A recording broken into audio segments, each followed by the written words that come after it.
music, and more. Yes Media Academy Radio. Excite. The hits.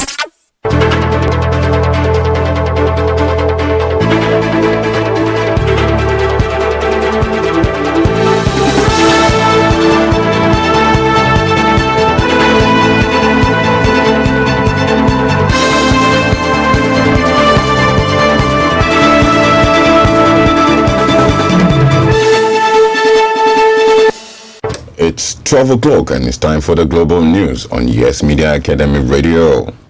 I am Okpe Adeleke. First, the headlines. Evacuation flight to end on the 25th of August, says PTF.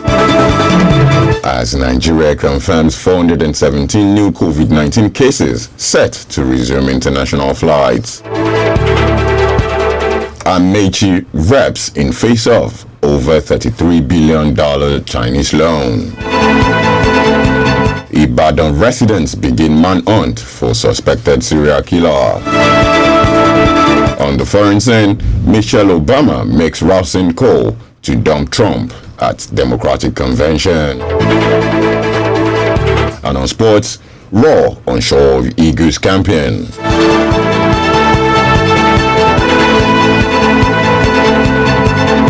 Now the news in detail. The Nigerian government has concluded plans to end evacuation flights following the repatriation of thousands of citizens stranded in various parts of the world as a result of the COVID-19 pandemic. Chairman of the Presidential Task Force on COVID-19, Boss Mustafa, disclosed this to reporters in Abuja. Following the outbreak of the disease, which brought the world on its knees, thousands of Nigerians trapped abroad had indicated their interest to return home. While some of those seeking to be evacuated had traveled for holidays, businesses, and educational purposes, others left Nigeria in search of greener pastures, but only to go to the foreign land to become victims of human traffickers. In the last few months, the federal government had partnered with some groups and organizations to evacuate its citizens back home.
Desired level that would enable us make conclusive statements on the rate of infection in the country.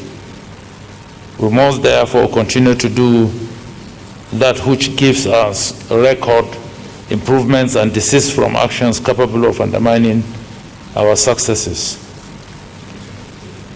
The whole had its highest daily increase of 294,237 confirmed cases yesterday, bringing the total to 22.4 million with a cumulative death of 771,000. These statistics are daily reminders that humanity is still endangered by this virus.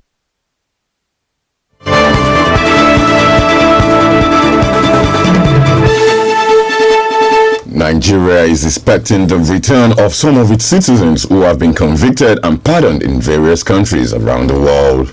The chairman of the Presidential Task Force on COVID-19, Boss Mustafa, disclosed this at a press briefing in Abuja. He listed some of the countries that were planning to repatriate such Nigerians to include the United Arab Emirates and the United States. He stressed that the repatriation of the convicted Nigerians was quite different from the government's regular evacuation flights. The PTF chairman announced that the evacuation flights would end on August the 25th to allow airports sufficient time to prepare for the resumption of international flights. He noted that the decline in COVID-19 fatalities, high discharge rates, and consistent under 500 daily cases for the past 4 weeks.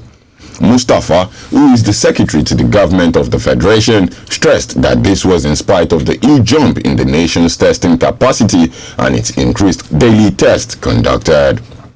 He, however, informed Nigerians that the country has yet to attain the desired level that would enable authorities to make conclusive statements on the rate of infection in Nigeria. The PTF chairman asked Nigerians to keep doing that which was giving the country record improvement and desist from actions capable of undermining the success.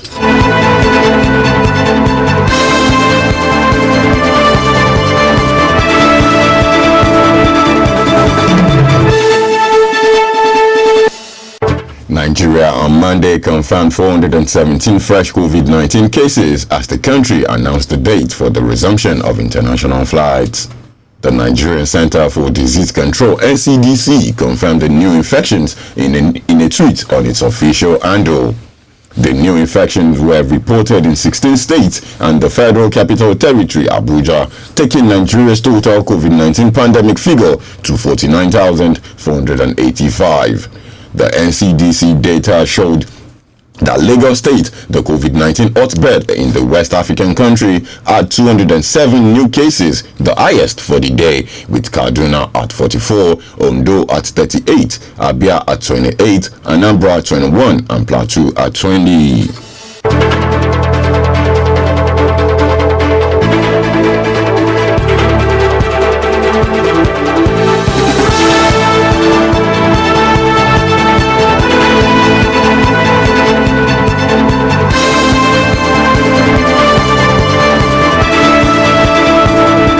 President Muhammadu Buhari has restated his commitment to a free and fair governorship election in Edo State and is excited at the prospect.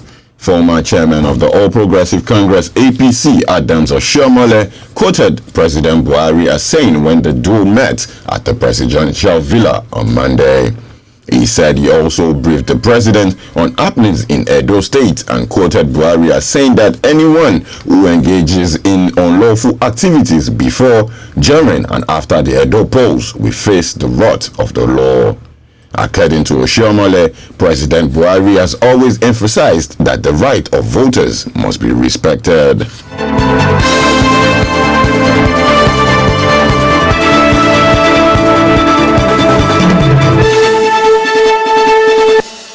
There was heated argument at the House of Representatives hearing between Minister of Petroleum Rotimi Amechi and House Committee Chairman on Treaties, Particulars and Agreements, Osai Nicholas Osai.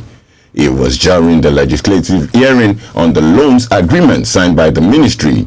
An issue was that an alleged $33 billion loan which Osai said Nigeria had signed, but the minister denied any such agreement. The drama unfolded before Minister of Works and Housing Babatunde Fashola and the Minister of the Federal Capital Territory Mohammed Bello.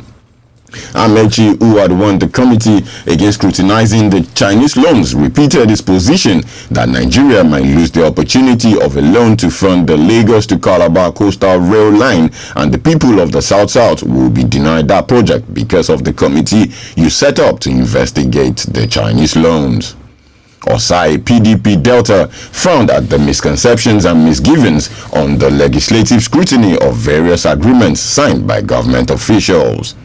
Questioning the rationale behind accepting Hong Kong as arbitration center for the Chinese loan secured by Nigeria, he said arbitration centers for bilateral loan agreements are known to be generally on neutral grounds, unlike what we have in most of the Nigeria-China agreements, where Hong Kong, that is also governed by China law, was designated as the arbitration center.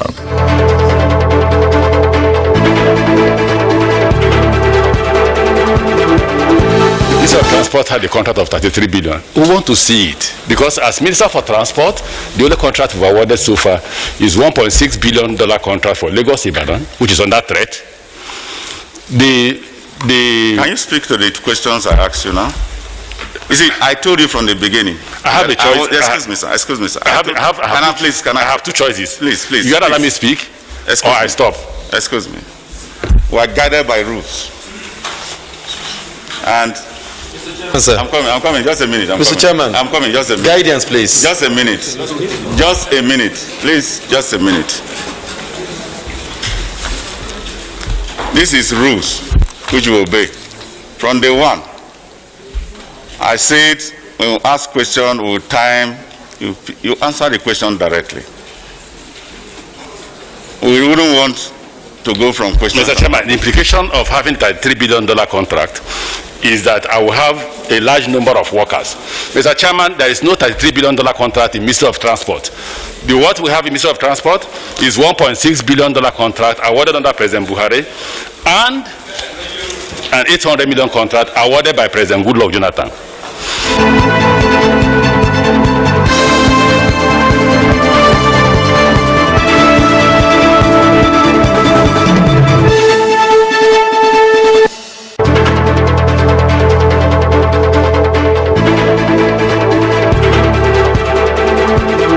Following the escape of prime suspected serial killer in Akinyele local government area of Oyo State, Sunday Shodipe, a cross-section of residents of the local government have disclosed that a manhunt for the serial killer has begun.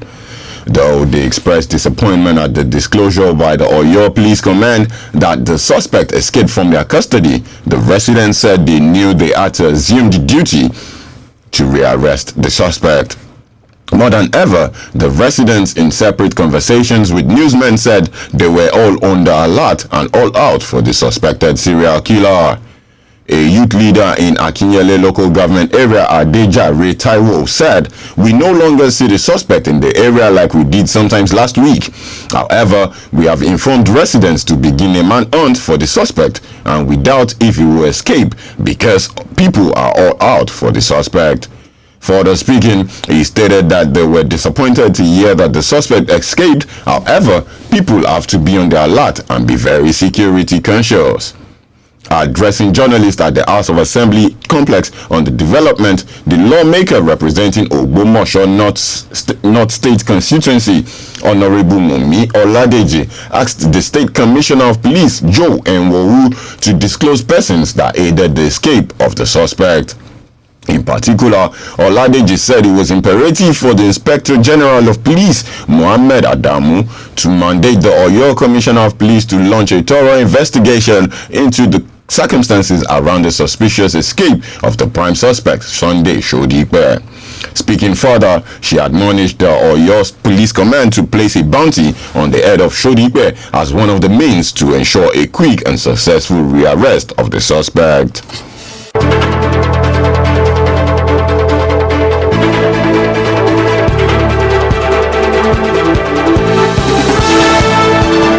The federal government has directed its ministries, departments, and agencies, MDAs, not to make plans for new projects in 2021 as the preparation of budget estimates for the ensuing year commences. This was contained in the 2021 Budget Call Circular issued by the Federal Ministry of Finance, Budget, and National Planning. The circular signed by the Minister Zainab Ahmed stated that the thrust of the FGN's capital expenditure program in 2021 will be the completion of as many ongoing projects as possible rather than starting new projects. Thus, MDAs are hereby advised that new projects will not be admitted into the capital budget for 2021 unless adequate provision has been made for the completion of all, the circular stated. The circular also stated that there would not be personnel budget for MDAs that have yet to be on the Integrated Personnel and Payroll Information System, the IPPIS. It is expected that all MDAs have now complied with the presidential directive to enroll on the Integrated Personnel and Payroll Information System. MDAs not vet on the IPPIS will not be provided for in the personnel budget for 2021.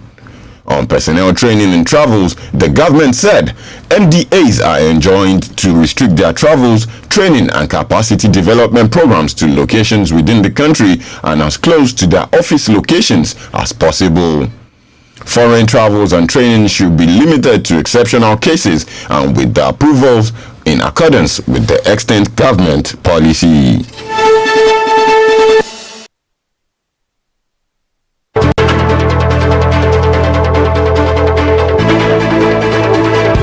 Now to the foreign scene. U.S. Democrats opened their nominating convention with a show of unity behind Joe Biden, and the former First Lady Michelle Obama rejects his politics of division. She said Donald Trump is the wrong president for our country. Barack Obama's wife said in a keynote speech on the first night of a convention that had shifted entirely online due to the coronavirus pandemic. A statement read, "Whenever we look to the White House for some leadership or consolation or any semblance of steadiness, when what we get instead is chaos, division, and a total and utter lack of empathy." The pre-taped remarks came as unprecedented for the job. It was a potent message. They were supposed to hold their in-person convention. The carefully choreographed opening for the 4-day unifying gathering featured actress Eva Longoria as convention moderator. Dozens of speakers, including a host of Republicans opposed to Trump, offered a similar message.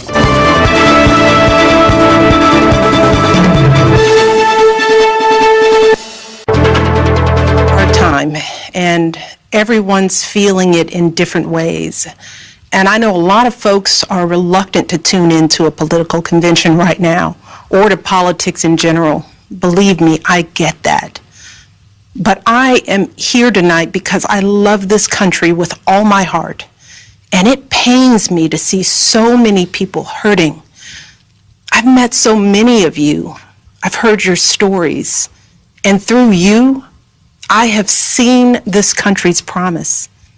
And thanks to so many who came before me, thanks to their toil and sweat and blood, I've been able to live that promise myself. That's the story of America. All those folks who sacrificed and overcame so much in their own.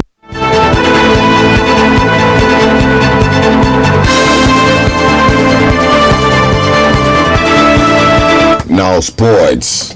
The proposed training camp for the Super Eagles of Nigeria in Austria has been ruled out by the head coach of the team, Gernot Rohr.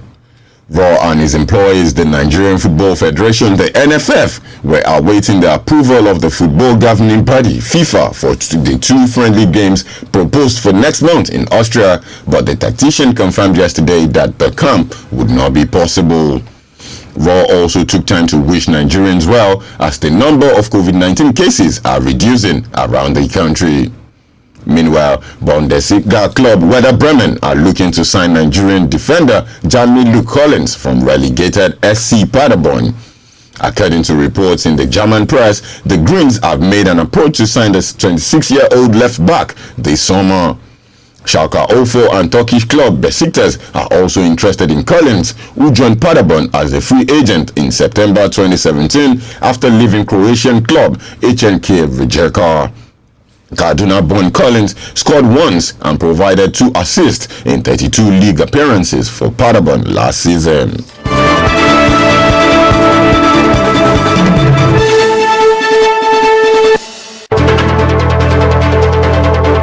And that wraps up the global news on Yes Media Academy Radio. But before I leave, a recap of the headlines. Evacuation flights to end on the 25th of August, says PTF. As Nigeria confirms 417 new COVID-19 cases set to resume international flights. Amechi and reps in face-off over $33 billion Chinese loan. Ibadan residents begin manhunt for serial killer. On the foreign scene, Michelle Obama makes rousing call to dump Trump at Democratic Convention. And sports, Raw on shore of Eagles campaign.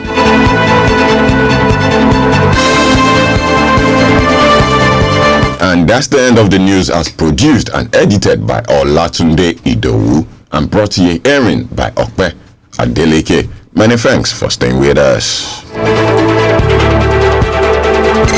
All the